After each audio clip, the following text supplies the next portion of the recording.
Dans les montagnes de l'Atlas, la France, depuis 1910, recrute des goumiers parmi les populations arabes ou berbères du Maroc. Bergers pour la plupart à l'origine, menant sous la tente la vie des nomades, ceux que l'engagement volontaire transforme ainsi en goumiers sont des guerriers nés, hommes de coups de main, doués d'une grande initiative et d'une endurance à toute épreuve.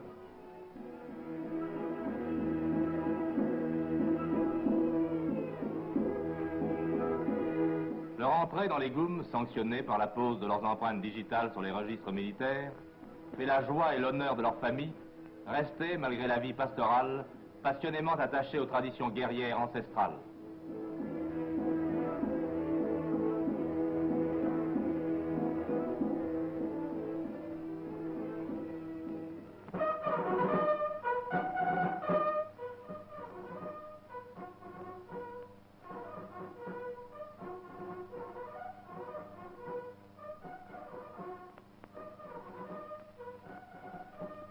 Dans ces goumiers, la France trouve des soldats aussi fidèles que courageux.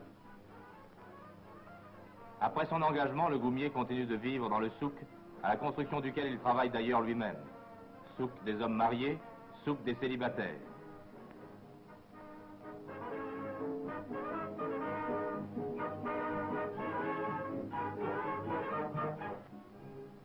Le goumier passe ses heures de loisirs au marché voisin, pittoresque et grouillant.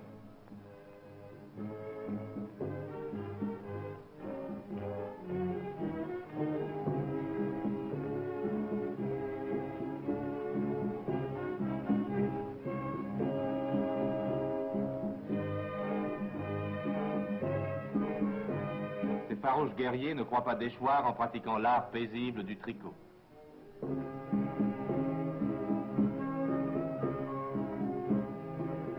Alentour, selon la coutume musulmane, on sert sur de grands plateaux de cuivre le thé à la menthe. Les femmes pilent le mil, cardent la laine, cuisent la kessra aux galettes d'orge.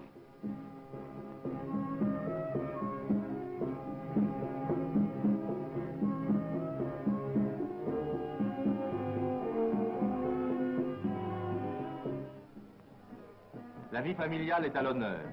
Les fêtes du mariage sont célébrées avec éclat par des danses vieilles comme l'islam, par les cavalcades des beaux chevaux arabes, et pour les femmes, par le port de bijoux d'or et d'argent fabriqués par les artisans du marché.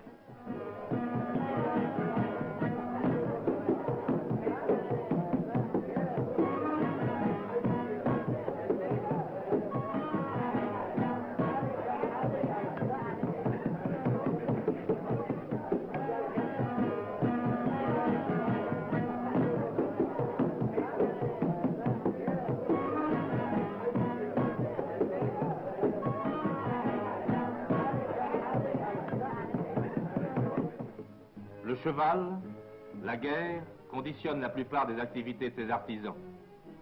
Les armes sont des objets sacrés, qu'il s'agisse du moukala, c'est-à-dire du fusil, de la baïonnette ou du poignard manié avec une dextérité foudroyante. Les goumiers, encadrés par des officiers français d'élite, sont continuellement entraînés et maintenus en état d'alerte.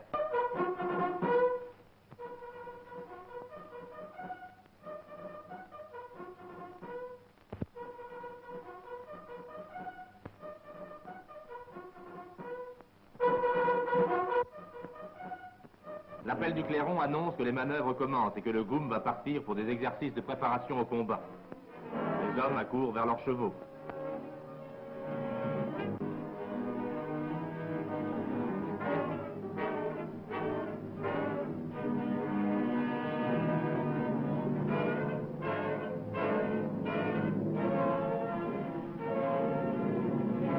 Les femmes ne sont pas là seulement spectatrices. Elles aident les guerriers à sceller leur monture.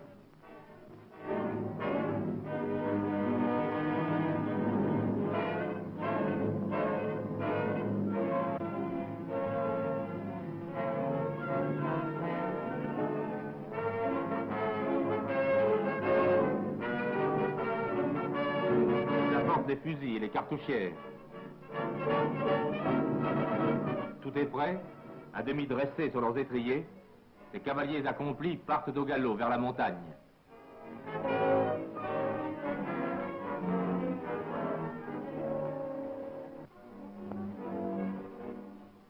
manœuvres commencent. Une estafette part en reconnaissance à pied.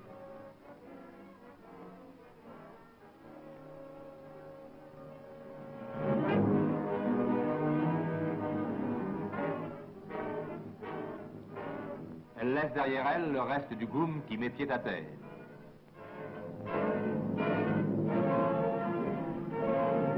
Précisons en passant qu'un rassemblement de 4 goums comme celui-ci forme un tabor dont le nom a été rendu célèbre par les communiqués mondiaux et qu'une méhala se compose elle-même de plusieurs tabors.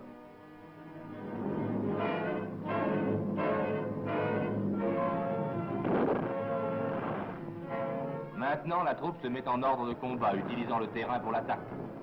Armés à l'origine du seul fusil et du poignard, les goumiers possèdent aujourd'hui des armes automatiques et même des mortiers.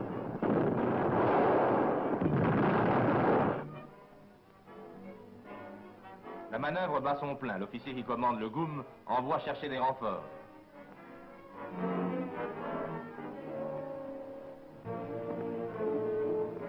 L'ordre de départ est à peine donné que le village militaire s'agite comme une fourmilière.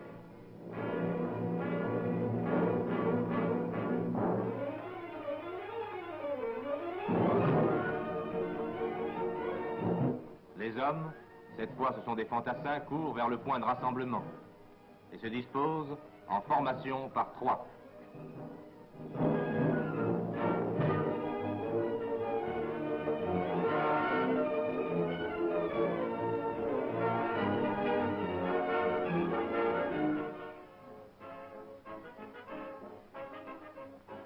En avant, à la suite de l'officier à cheval, derrière le fanion du goum et l'enseigne de crin de cheval,